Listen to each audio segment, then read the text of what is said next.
Greetings, system failure listeners. Nate here with your weekly essay read. This one entitled The Fabric of Reality and subtitled Two Paradigm Shifts That Ended the Middle Ages. Key takeaways. Number 1. Like the bound book, the printing press broke an authoritative monopoly over the flow of information, leaving room for a whole new reality to take root.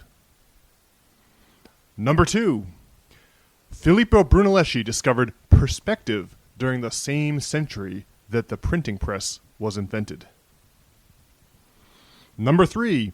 After the printing press, the heliocentric model of the solar system, endorsed by science, overturned the geocentric model of the solar system, endorsed by the church.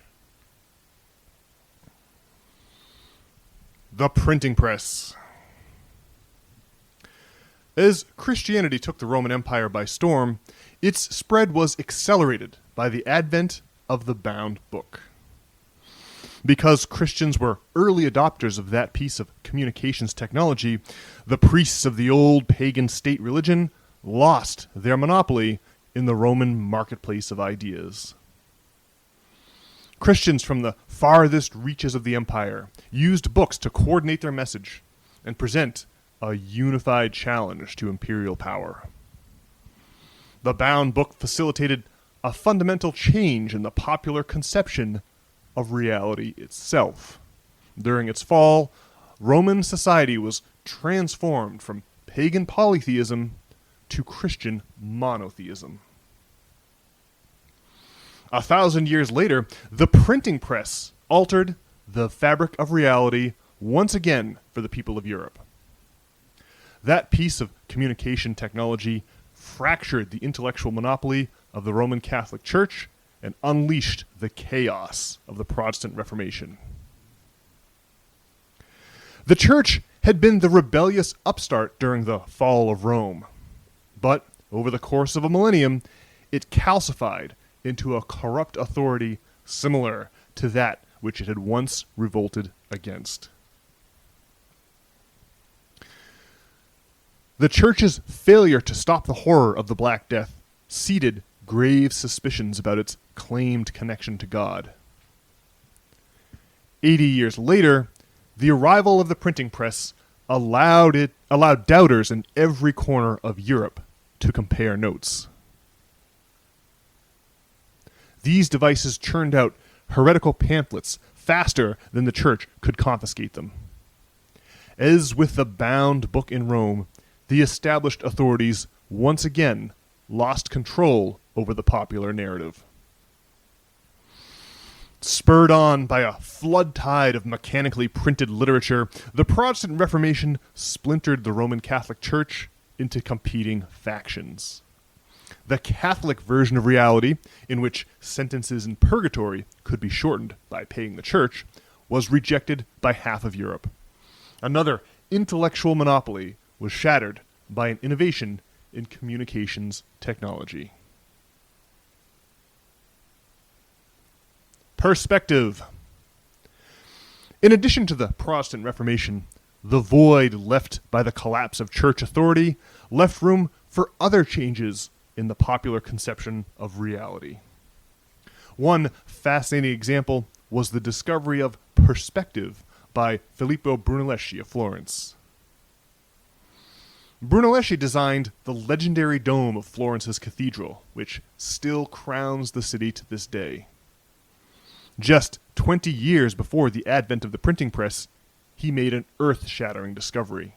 Brunelleschi realized that parallel lines appear to converge toward a single point on the horizon.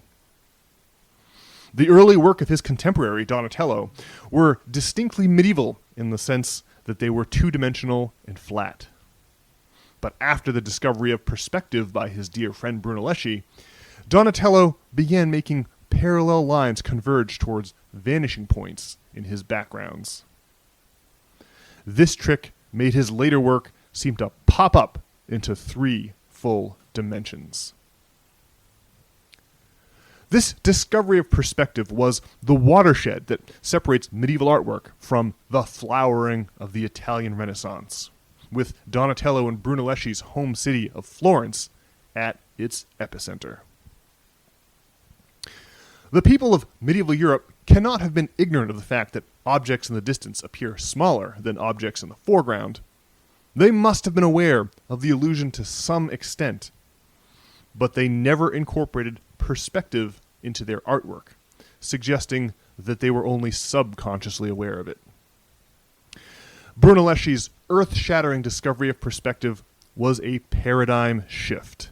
It was another revolution in the popular conception of reality. Heliocentrism. In addition to the discovery of perspective and the chaos of the Protestant Reformation unleashed by the printing press, a third paradigm shift resulted from the crumbling of the church's intellectual monopoly. The discovery that the earth is in motion around the sun, and not vice versa, symbolizes the transition from the medieval to the modern age.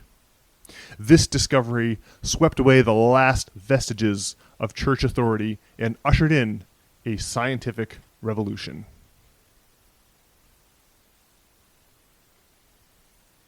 The triumph of the heliocentric model of the solar system started with Polish astronomer Nicholas Copernicus, who theorized that the planets moved in circular orbits around the sun.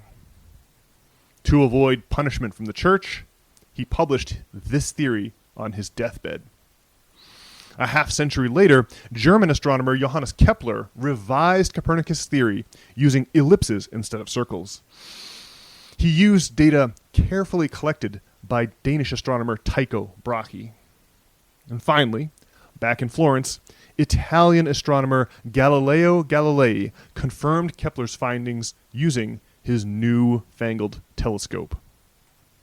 For this heresy, church authorities confined Galileo to his house until he died in 1642. But Galileo's house arrest made no difference to the grand course of history. Before these men made their titanic contributions to the scientific revolution, anyone could see the sun moving across the sky. But after their findings were propagated far and wide by the printing presses of Europe, that illusion was broken forever. It was nothing less than an inversion of reality itself, and there was no going back. The Roman Catholic Church lost its intellectual monopoly, which was ultimately inherited by science. Today, that institution defines reality on behalf of the public as our modern priesthood. Conclusion.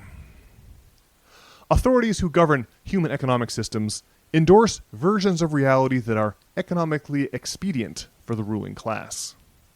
Consequently, when economic systems lapse into dysfunction, bedrock conceptions of reality are also overturned as collateral damage. A transition from polytheism to monotheism attended the decline of the slave-based economy of Rome. The transition away from feudalism during the Renaissance was similarly marked by the discovery of perspective, the Protestant Reformation, and the scientific revolution. These paradigmatic shifts were nothing less than a rending of the very fabric of reality itself.